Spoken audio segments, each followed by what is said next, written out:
In 1861, in a small village in America, four sisters were gathering in their home. The oldest one is Meg, the second one is Jo, the third one is Amy, and the youngest one is Beth. That night, Meg and Jo had planned to go to a dance party at Maggie's friend's house. When Jo was doing Meg's hair, she accidentally burned Meg's hair.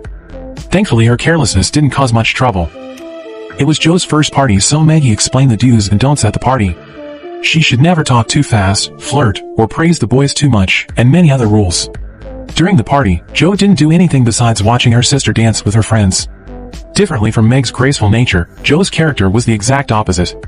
She is tomboyish, careless, and introverted. Bored with the party, Jo then looked for a quiet place to take a break.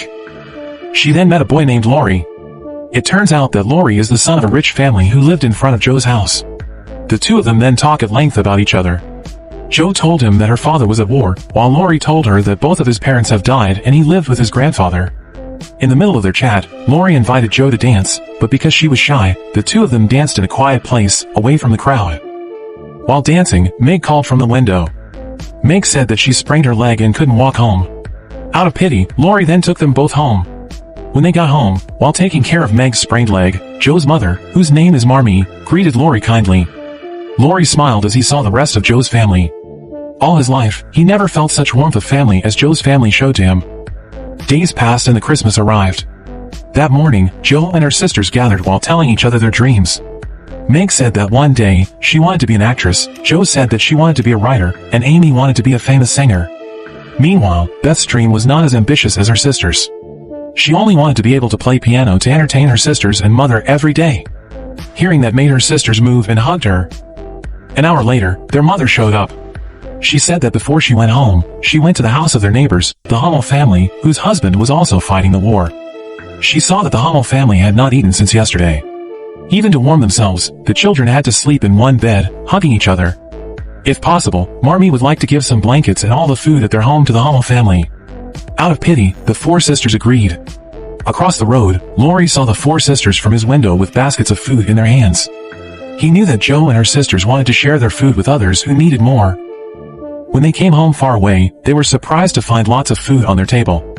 Their family maid told them that before they returned home, Laurie and her grandfather came and gave them all the food. Amid the joy, Marmee took out a letter sent from their father. The four sisters gathered to listen to Marmee. Even though their father was not there, this Christmas felt like the happiest Christmas for their family. The next day, Jo went to see her aunt. She visited her aunt once a week to learn the manners of noblewomen. Her aunt was a rich and stingy spinster, but even though she is stingy, she cared a lot about her nephews. That was why she wanted to teach Jo to behave like a noblewoman so she could get a rich husband one day. Despite all that, Jo didn't seem to want to get married. She just wanted to live like her aunt. Become an independent woman who gained all she wanted all by herself. Meanwhile, her aunt wanted to inherit all her wealth for Jo when he passed away. One night, Jo and Meg were invited to watch a play with Laurie and Laurie's private tutor named John. While they were getting ready, Amy asked to come with her. She really wanted to meet Laurie, because she had fallen in love with him since the first time she saw him when he took her sisters home.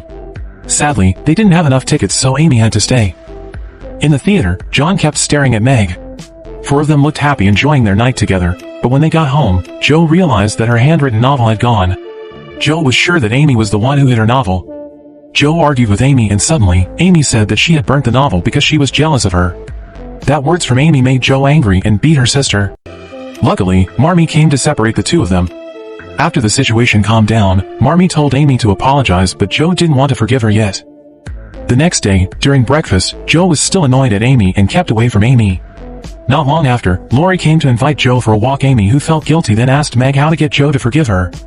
Meg told Amy to go after Jo, but don't say anything until Jo smiled. Amy immediately went to chase after Jo, but in the middle of the road, while crossing the frozen lake, the ice broke and Meg plunged into freezing water. Seeing her sister in danger, Jo and Laurie rushed to save her. Thankfully, they managed to save her and brought her back home.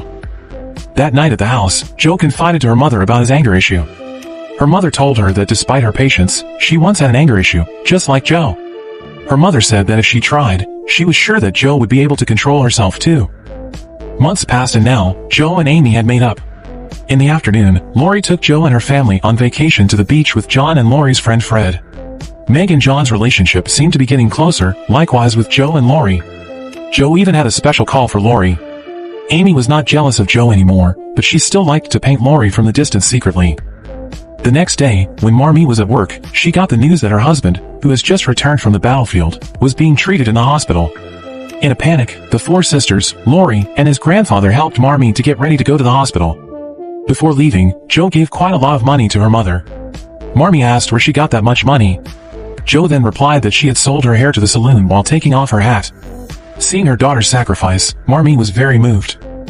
3 days passed, but Marmee had not returned from the hospital. That morning, Beth asked her sisters to accompany her to see the Hummel family. Since their mother left for the hospital 3 days ago, the Hummel family must be starving because no one gave them food, but instead of hearing her, her sisters were too focused on their stuff. Beth decided to leave for the Hummel family's house alone. Before she went there, she went to Laurie's house first. She gave a pair of shoes to Laurie's grandfather as a thank you for helping their family from time to time. After returning home from the Hummel family's home, her siblings showed her a piano. Turned out, Laurie's grandfather gave it to her as thanks for her present to him. He also sent a letter with it, saying that the piano was nothing compared to Beth's gift. Beth was so moved she then rushed to go then hug the old man. Laurie's grandfather said that Beth reminded him of his late daughter when she was just a child. Amid the chat, Laurie's grandfather realized that Beth was having a fever. At night, Beth was examined by the doctor. The results showed that Beth was suffering from flu, and if they were too late to handle her sickness, Beth's life could be threatened. The doctor also explained that this disease is easily transmitted to people who had never had the flu, so for a while, Beth must be quarantined. Meanwhile, Amy, who had never had the flu, must stay with her aunt for a while. 2 days later, Amy was still staying at her aunt's house. When she was painting, her aunt looked at her and found her gracious nature. Her aunt then asked her if she wanted to replace Joe to come to her place every week. Her aunt thought that compared to Joe, whose nature was tomboyish, Amy was more elegant and is perfect to be a noblewoman and become her successor. If Amy agreed to be a good girl, her aunt will guarantee her future. Hearing that, Amy, who was still innocent, smiled and happily agreed. On the other hand, Beth's condition seemed to be getting worse. Her sisters didn't know how to treat her flu. They then decided to call their mother to go home to take care of their sister. Hours later, Marmee came. With her tenderness, she managed to take control. It was late that night, but Marmee was still taking care of Beth. The next morning, when Joe woke up, she panicked because she couldn't find Beth in her bed. She ran downstairs calling for her mother, but it turned out, Beth was there with her. She was healed from her flu. Joe happily hugged her beloved sister. Months later, Christmas arrived once again, but different from last year's Christmas. This year, Laurie's grandfather joined in celebrating Christmas. Suddenly, Laurie showed up with a surprise. He brought Joe's father home from the hospital. Months passed and today was Meg and John's wedding day, but instead of being happy like the others, Joe was actually sad. She then asked Meg to run away with her so that Meg could chase her dream instead of getting married. Hearing that, Meg smiled and said that she didn't have to do that.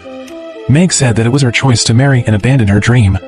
Meg said that being an independent woman doesn't mean one should not fall in love. She had made up her mind and Joe had to respect her decision, even though deep down, she couldn't accept how her sister abandoned her dream to get married. After the party, Laurie invited Joe to chat with her, just the two of them.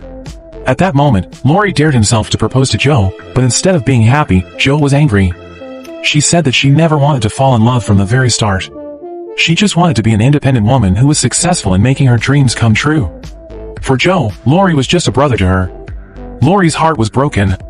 Before leaving, Laurie said that no matter how hard she tried to avoid love, one day, Joe would eventually fall in love. It is not humans who reach for love, but the love itself chose where to stay. With his heart broken, Laurie left from there. 7 years later, Joe had grown up and moved to New York City. She never met Laurie since she turned down his proposal. Joe was wanting to offer her script to a large publishing company in New York, but because women's emancipation was not issued at that time, it was difficult for women to get jobs. Joe was forced to confess to the editor that the work that he brought was not hers, but rather her male friends. When it was read, the editor was interested. He was willing to publish the work, as long as he was allowed to change the ending of her writing to a happy ending, since the editor felt that the ending of the writing was too tragic and would definitely not sell well in the market.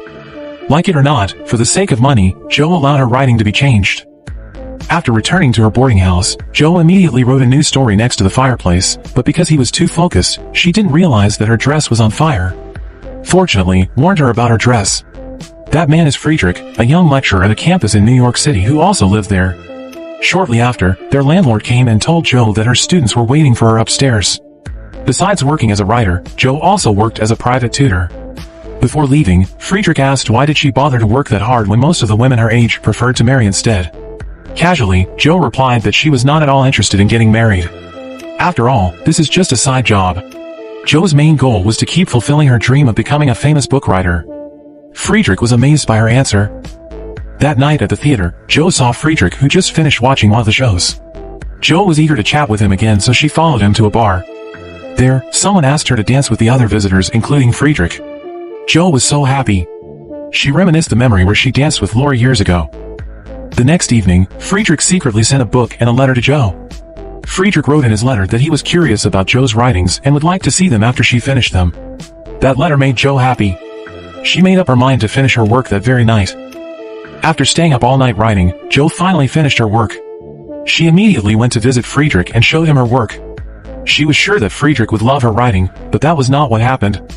Friedrich criticized her writing all out and made Jo irritated. She then burst into anger and told Friedrich that he didn't understand what she read. Moreover, he never wrote anything before. Jo immediately left from there. On the other hand, in the city of Paris, France, Amy was seen taking a stroll with her aunt on their horse-drawn carriage. She had grown up to be a beautiful woman and was dating Laurie's friend, Fred. Amy told her aunt that she received a letter from her mother in the morning, saying that Beth was badly sick, but rather than sympathizing and telling her to return home to see her sister's condition, her aunt told her not to worry too much because her sisters were there to take care of Beth. In the middle of the road, Amy saw Laurie, who happened to pass by. She called his name and immediately ran to hug him. She hadn't seen him for years since she lived with her aunt. Before she left, Amy told Laurie her address and invited him to come to visit if he had the time. A few days later, Jo also received a letter from Marmee about Beth's condition. Her reaction was different from Amy's. Without thinking much, she immediately returned home to check on her sister. When she saw that the whole family had gathered except Amy, she was annoyed. She grumbled all day. Her mother told her that Amy might have something to do. Her mother also mentioned that Amy had just met Laurie and told her that they might come back home eventually when her business is finished. After taking off her jacket, Jo rushed to check on Beth's condition. On one side, Jo was worried about his sister's condition, but she also thought about Marmee's words earlier. She was jealous because Amy was the one that Laurie met after years, not her. Jo also wanted to meet him again and fix her past mistakes. That night, when John checked his savings, he was confused as to why he ran out of money in his savings. Meg then confessed that she had made a mistake by buying new clothes for herself and the children. Meg tried to apologize. John didn't say anything, but that made Meg feel more guilty. She said that she was jealous when he saw his friend shopping for new clothes, so she bought some too. Hearing that made John disappointed. Meanwhile, in France, Laurie came to visit Amy while she was managing her paintings. Laurie asked when would she make an exhibit for her paintings. Amy replied she has stopped painting because she realized that her painting was not pleasing to see. She's just waiting for Fred to propose to her, then the two of them will get married. During the chat, Laurie was mesmerized by Amy. She looked prettier than back when they were younger. In the middle of the chat, from the window, Amy saw Fred coming. Before welcoming Fred, Amy asked Laurie how she looked. While smiling, Laurie said that she was stunning. Days passed. When the two of them met again, Laurie asked Amy to paint him. After finishing the painting, Laurie accidentally saw an old painting of him. Amy said that he painted it back when they were on vacation on the beach 7 years ago. Laurie realized that Amy had feelings for him for years, but he never realized that. At that very moment, Laurie immediately dared to propose to Amy and told her to leave Fred if she still loved him. Hearing that made Amy cry. She knew that she was just a release after Jo rejected him. Amy immediately left him alone. The next day, Amy's aunt told her that Laurie had just come to say goodbye. Laurie had planned to move to London and would not come back again. Amy didn't say anything. Deep down, Amy still had feeling for Laurie, but she didn't have the heart to hurt Fred's heart. Amy had a dilemma until finally, in the afternoon, when Fred proposed to her, Amy refused his proposal. Hearing Amy had rejected a man as rich as Fred, her aunt was shocked. On the other hand, Jo took Beth to the beach. Jo told Beth that she would stop writing and was going to focus on taking care of her. Hearing that, Beth disagreed. Beth said that she wanted her sister to continue writing if she wanted her to be happy. After that, Jo was determined to write the best novel story he had ever written. The next day, when Jo was taking care of Beth, she saw Meg and John in front of their house. At first, Meg thought John was going to scold her again about the new clothes she bought yesterday, but it turned out that John was sorry and promised that he would try to find extra money so that Meg could buy the nice things. She was so moved. She then said that John didn't need to look for a new job. As a wife, she should be more grateful to accept whatever his husband's condition was. From inside, Jo was touched to see what happened between Meg and John. She was happy for them, but suddenly, Beth had seizures. Her sickness was much worse than what happened 7 years ago. That night, Jo slept next to Beth while crying and kept holding Beth's hand. Jo kept telling her to stay alive and fight for her health. The next morning, Jo was surprised when she couldn't find Beth in her bed. She immediately ran downstairs to the kitchen to look for her. There, she only found her mother, crying about something. Turned out, Beth had died. After Beth's funeral, Jo packed up her things. Shortly after, Marmee came and the two of them then had a long chat discussing Jo's dream to become a famous writer, but Jo didn't seem interested at all. She said that she had been alone for too long and that she might need someone to lean on. She said that if Laurie came and proposed to her, she will accept his proposal right away. The only thing she needed was to feel loved. She didn't even care if she could love the man or not. Marmee told her that she still had a lot in life, and it will definitely be much happier if she could also love the man. Jo couldn't say anything to respond. Meanwhile, Amy was about to go home when suddenly, Laurie showed up. While crying, Amy said that she was sorry for not coming earlier to see Beth. She then invited Laurie to come home together, but Laurie refused. He had promised himself to stay away from Amy. Amy told him that she refused Fred's proposal the day before. Hearing that made Laurie so happy. He kissed her right away and proposed to her. In the evening, when Jo was sleeping, Laurie woke her up. He and Amy had just arrived. Jo smiled and hugged him, but her smile immediately disappeared when Laurie told her that he and Amy had just married.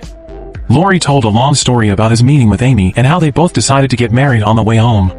Jo was shocked. He went out to calm his mind. Outside, he saw Laurie's grandfather. When Jo asked what he was doing, he explained that he didn't have the heart to go inside. Since the first time he met Beth, he had considered her his granddaughter. When he found out that Beth had passed away, he was heartbroken. Hearing that, Jo held his hand and said that even though she was not Beth, she didn't mind being his friend too. After he calmed down, the two of them went inside. At night, Jo couldn't sleep. She kept remembering Beth's last wish. Even though her writing couldn't cure her, Jo was eager to grant her sister's last wish. That very night, Jo started writing her best novel. For days, Jo continued to write without taking a rest, until finally, Jo's novel was finished. When it was time to send it to the publisher, Jo confidently wrote her name in there. She was sure, even though she was only a woman, she could be as great and even greater than men. The next day, while having breakfast, Jo's parents told her that someone was waiting to meet her. Turned out it was Friedrich. She was happy to be able to see him again. They spent the rest of the day together with the family. When Friedrich was about to go home, he said that he was sorry and said his purpose to criticize Jo's writing at that time was only because he wanted to motivate Jo to be able to write even better.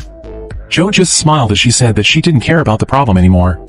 She was just so happy to see Friedrich again. When Friedrich left, everyone asked why Jo didn't express her feelings.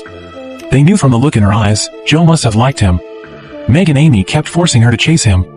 They even took her to the station. At the station, when Jo met Friedrich, she immediately said that she loved Friedrich. Thankfully, Friedrich shared the same feeling with her. They then shared a very romantic kiss.